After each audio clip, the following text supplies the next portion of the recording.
You see all this metal and glitter inside this oil filter? That is a death sentence for any engine. And this is the engine that this oil filter came out of. It started knocking, and now this thing is a ticking time bomb ready to seize or blow up on me at any minute. Now this right here, my friends, is the solution. This is a used N54 8-bolt main with 150,000 miles on it, and I bought it for $1,200. And in today's video, we're gonna pull the valve cover, drain the oil, pull the oil pan, and see what the inside of this engine actually looks like. From there, we're gonna discuss what we need to replace or reseal before we swap this used N54 back into my E90 and get it back on the road. Let's start by pulling the drain plug, seeing if there's any oil in here.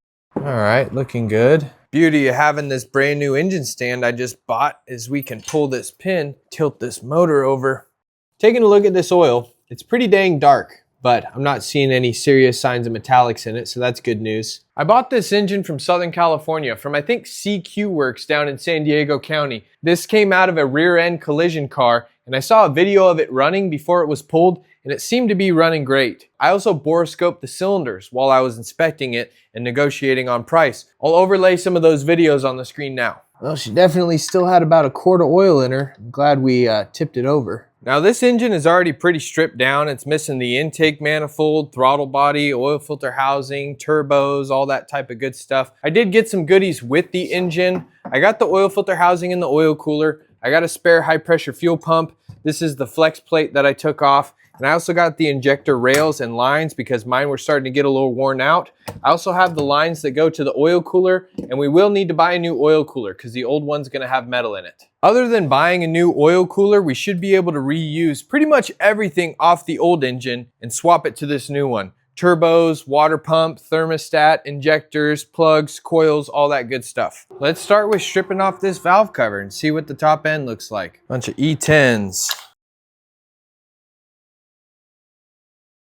Pull these little 8mm nuts for the ground straps. I should have pressure washed this entire engine off before I pull the valve cover, but my pressure washer is currently broken. We'll be careful not to get any junk down into the top end. Now I've made a video about these N54 valve cover studs before. I have an old Husky 3/8 10mm socket, and it's able to fit over that just enough. You have to do the socket first because the extension won't go in all the way, and it bites just enough to get the extension barely in there. Other people have tried this Husky socket trick, and the new Huskies they sell at Home Depot aren't the same, but you do need an extra deep 10mm socket to get these studs.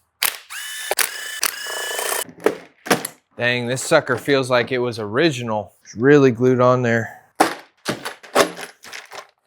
I'm going to use my valve cover I have on that engine because it's practically brand new, and we'll just slap a new gasket on it.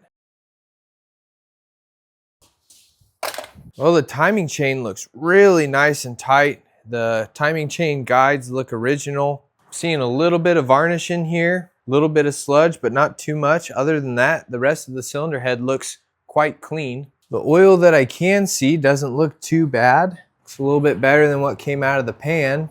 And everything down in the valve springs and everything looks relatively clean. It looks like a pretty clean cylinder head. All in all, I don't see anything apparent. However, on this N54, we have these big cam trays. Now these act as like oil windage trays to keep things lubricated, but the camshaft bearing caps are also integrated into this. Now I just learned about an issue with the camshaft ledge wear, which sits behind these Vanos hubs, and basically like this camshaft starts to wear into a portion of the cylinder head and create some metal output that gets into the filter and causes some issues with the function of the Vanos system, which is basically BMW's version of variable valve timing. Now it will be a bit of a extensive job to pull these cam trays out and inspect it. I really think we should do it before we put this engine in the car. I feel like we should probably do the timing chain cassette too. So I'm gonna hold off on pulling these cam trays out. I'm gonna slap the valve cover back on, and then let's flip this thing upside down and pull off the oil pan and see what that looks like. But let me give you guys one last look before I put the valve cover on. And here you can see our exhaust camshaft sensor. That's the little magnet that reads off of this disc on the Vanos hub. What an absolute treat it is to work on an engine while it's on a stand. It's one of my favorite things as a mechanic. I'm just gonna put this thing on loose so we don't drip any oil from the top end when we flip this engine over.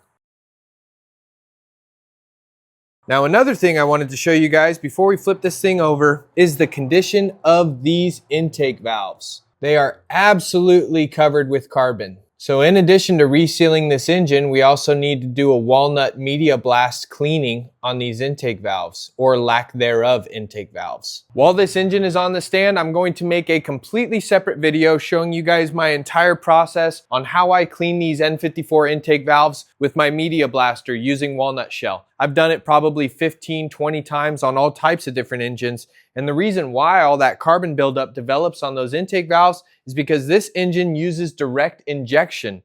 Now, normal port injection, the fuel injector sprays into the intake manifold before it hits the back of the intake valves, and it allows all that carbon on the back of the intake valve to be saturated with that gasoline. You see, like Chevron advertises their gasoline with Techron, and it keeps intake valves clean. Well, when you squirt fuel directly into the combustion chamber right next to the spark plug, you never give the back of those intake valves a chance to be saturated with all that gasoline. So by the time 75K or 100K comes up on these N54s, the intake valves are completely choked up. And I've seen that on some other Mini Cooper variants as well. All right, let's see if we can flip this pig over without making a mess, and let's pull this oil pan. I think something's gonna drip out of it. I don't know where yet. I also haven't spun this engine over on this new engine stand yet, so wish me luck. Isn't that just so nice to be able to flip an engine over completely? Doesn't look like we're dripping. That's a good sign. Put my drain pan under there just in case, and let's start whacking this oil pan hardware. Well, I found one broken bolt right behind that engine mount bracket. And one more broken bolt. Based off the heads on these bolts not being blue and original, it looks like this oil pan's been replaced in the past, but it definitely is leaking again.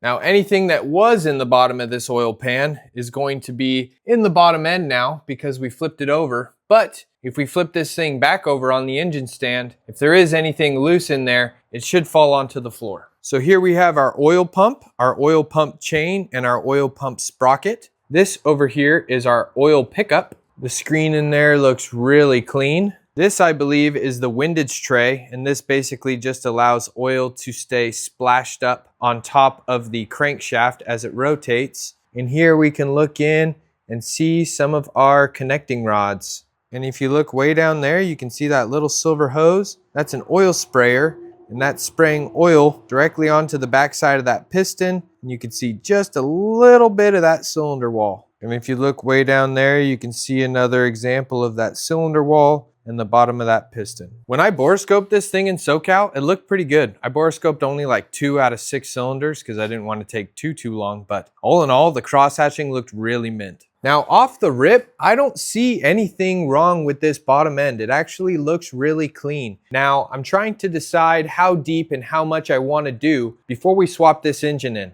And pulling the connecting rod caps and taking a look and inspecting the rod bearings and possibly replacing them is something that I really want to do. We'll pull this oil pump pickup and we'll pull this windage tray and we'll start popping some caps and just inspect. If the rod bearings look okay, we'll let them ride. If they don't look good, then we'll go through and replace the rod bearings. I was also interested in replacing the main bearings for the crankshaft, but after talking to my buddy Mario at Irvine Motorwork yesterday, he says we have to remove this entire bed plate and it is a lot of work, and he said it's not exactly worth it. So a big thing I wanted to do with this video is ask all of you folks out there who are a lot more knowledgeable on the N54 than I am on what exactly we should do before we drop this engine in. I don't want to pull the cylinder head. Ideally, I'd like to keep the cylinder head attached and keep the pistons in the vehicle. And we can do the rod bearings just with the bottom end exposed on the engine stand like this. If we were to go through and pull the pistons and pull the cylinder heads, at that point, we might as well rebuild the entire engine, remachine the cylinders, send the cylinder head out for a full valve job and go through it completely. And if we're doing all that, then the whole point of buying a used engine is moot. And I want to try to show the most cost-efficient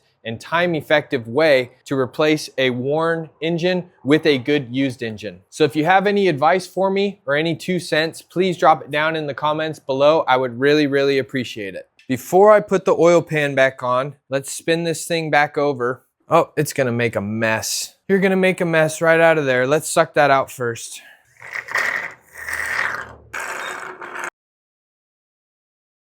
All right, let's rotate this sucker back over.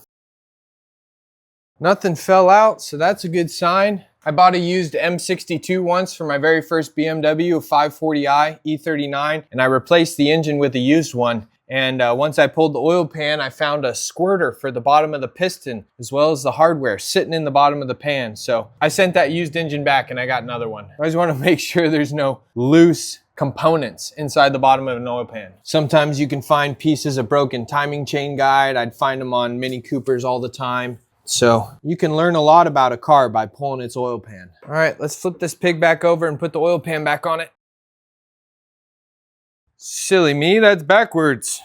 I'm just gonna throw like 6 bolts back in it. Keep it held down. There's nothing to leak out of it anymore. We got some broken bolts to extract as well.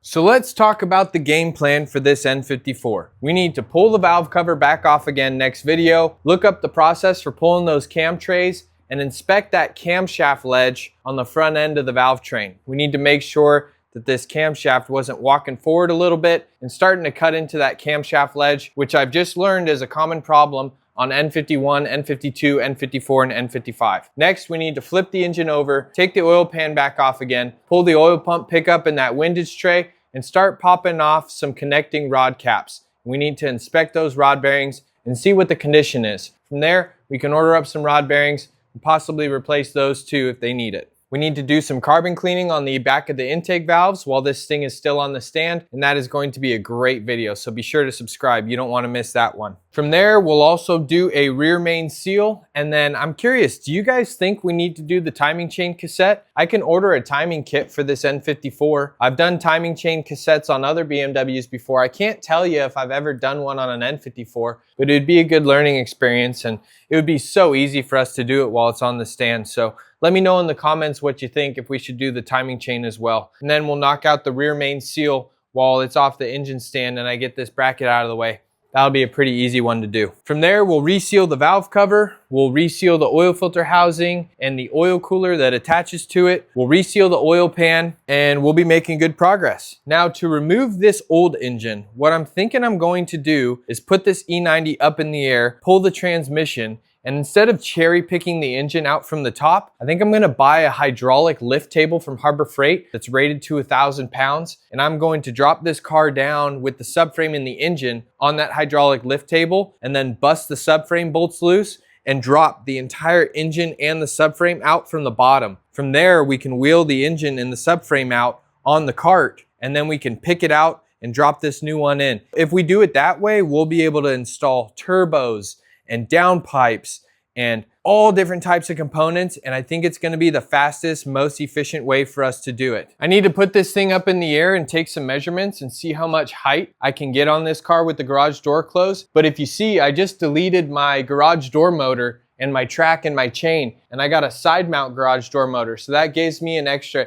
8 to 9 inches of height on this half height bend pack Max Jacks 2-post lift. So I think we'll be able to do it from the bottom, and that is my favorite way to replace engines, is to drop it out from the bottom. It just makes life so easy, and you don't have to fiddle with getting the perfect angle of dropping that engine back in from up top and lining it up on the subframe and engine mounts and all that stuff. So I think that would be a really cool opportunity to do that. Other than that, we'll be able to install the turbos on the subframe on the lift table and wha-bam, and then just lower the car back down onto the subframe. We'll buy some new seals for the Vitesco injectors I have in the motor that's in the car still, and we'll buy some new coupling rings and reinstall all those injectors up top. And then I just need to source a used engine oil cooler that goes down into the fender well, because I won't be able to flush all the old oil out of that oil cooler, and I'm hesitant to reuse it. I'm pretty excited about this whole project. It's gonna be some great content, and we're gonna be able to show you guys what this engine looks like on the stand. We're gonna have great visibility for all these videos. Now, I haven't forgot about the giveaway car. I currently have the convertible top torn apart.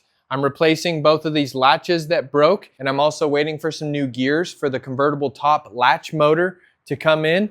We're gonna get that fixed up and keep plugging away on that thing. So if you guys want a chance to win this E46 convertible for completely free, this is my giveaway car. And right now I have the Fix and Give series going right now. I'll drop a playlist down below. Check out some of the videos. Inside the description of those videos, you'll find a Google form. It's the E46 giveaway form. It is completely free. All you have to do is throw in some basic information, and when I'm done with this restoration, I'm going to be choosing a lucky winner and giving this car away to you for completely free. I'm even going to drive it to your front door and deliver the keys to you in person for completely free. There is no catch. I don't want your money. I just want your support through my YouTube channel. Now, I really need your guys' help. If you have any advice or any information that you want to share on this N54 series, please drop it down in the comments below. I would love to hear your input on what you think we should do and how we should reseal and refinish this N54 motor. If you enjoyed this video and want to follow along on the series, be sure to hit that subscribe button down below. And if you click that notification bell, you'll get notified anytime I drop a new video.